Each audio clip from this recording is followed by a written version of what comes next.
She's not asking you to choose the restaurant because she can't decide. She's watching, measuring, calculating something you don't even know exists. That moment when she goes quiet after you speak, when she makes a comment that feels slightly off, when she suddenly becomes cold for no reason you can identify.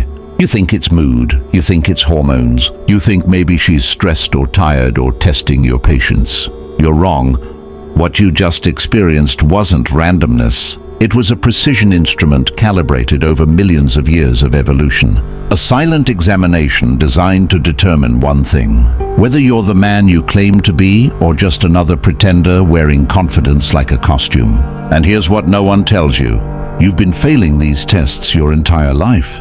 Not because you're weak, not because you're unworthy, but because no one ever told you the test was happening.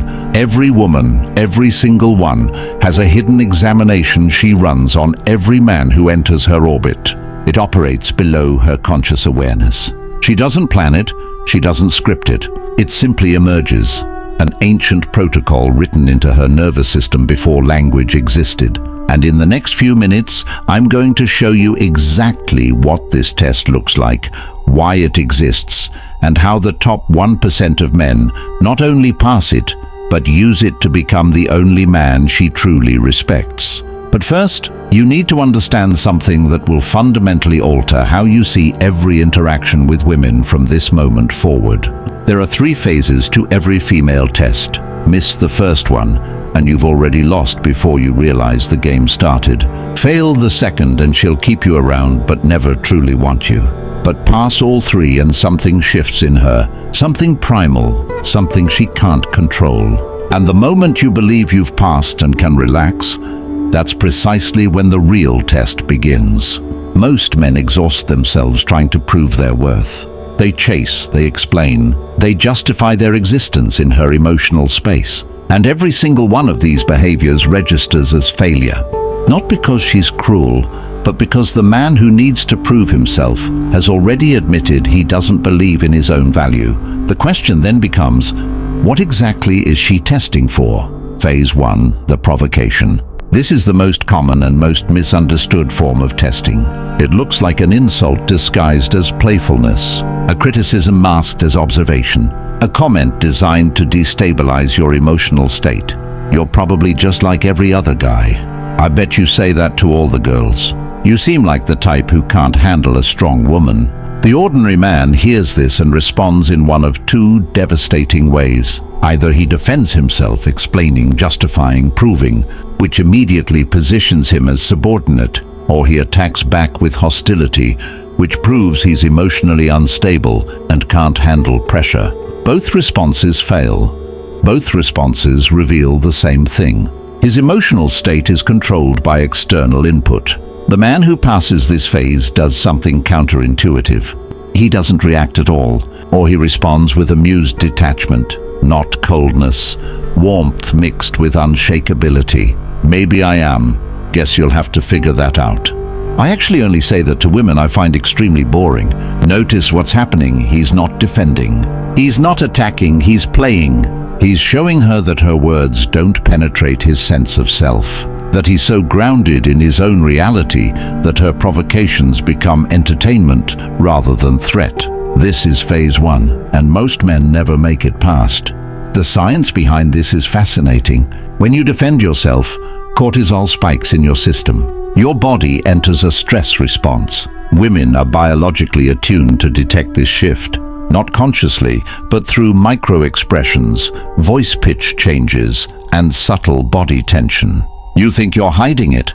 She feels every tremor. But when you remain playful under pressure, something different happens. Your parasympathetic nervous system stays engaged. Your voice maintains its depth. Your body stays loose. Her unconscious reads this as safe, strong, and worth trusting. This isn't about being cold, it's about being unshakable. There is a massive difference. Phase 2, the withdrawal. This test is subtler, more surgical, and far more dangerous. She was warm, now she's distant. She was engaged, now she's giving one-word answers. She was texting back immediately. Now hours pass in silence. The ordinary man panics. He sends another message, then another. He asks if everything's okay. He tries to re-establish the warmth that existed before, and in doing so, he seals his own grave. Because withdrawal isn't about punishing you, it's about measuring your response to absence. She wants to see if you'll chase when she pulls back, if you'll become anxious when she creates distance, if your sense of self collapses when her attention decreases. The man who passes phase 2 does nothing. Not aggressive nothing, not resentful nothing. He genuinely continues living his life. He responds when she responds, but at his own pace. He doesn't fill the void with nervous energy. He allows the space to exist without trying to close it prematurely. And here's the psychological trap most men don't see. If you chase when she withdraws, she learns something devastating about you. Your emotional stability depends on her validation.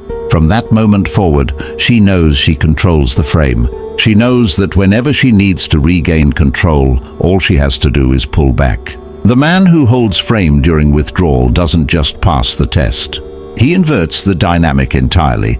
Now she's the one wondering. Now she's the one feeling the absence. Now she's the one investing energy into closing the gap. I call this the gravity inversion. Most men operate like planets orbiting around the sun of female attention. They circle endlessly, pulled by her gravitational force. But the man who maintains his center during withdrawal becomes his own gravitational source. And suddenly she's the one being pulled. This doesn't require games. It doesn't require manipulation. It requires one thing only: a life meaningful enough that her absence doesn't create a void. When your purpose is strong enough, her withdrawal becomes irrelevant.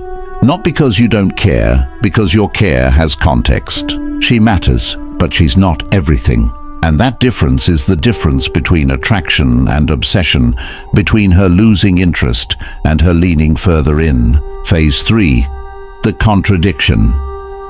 This is the final examination, the deepest probe, and the one that reveals everything. She asks you to do something that conflicts with your stated values, or she creates a scenario where pleasing her requires betraying yourself, or she presents a choice where there is no comfortable answer.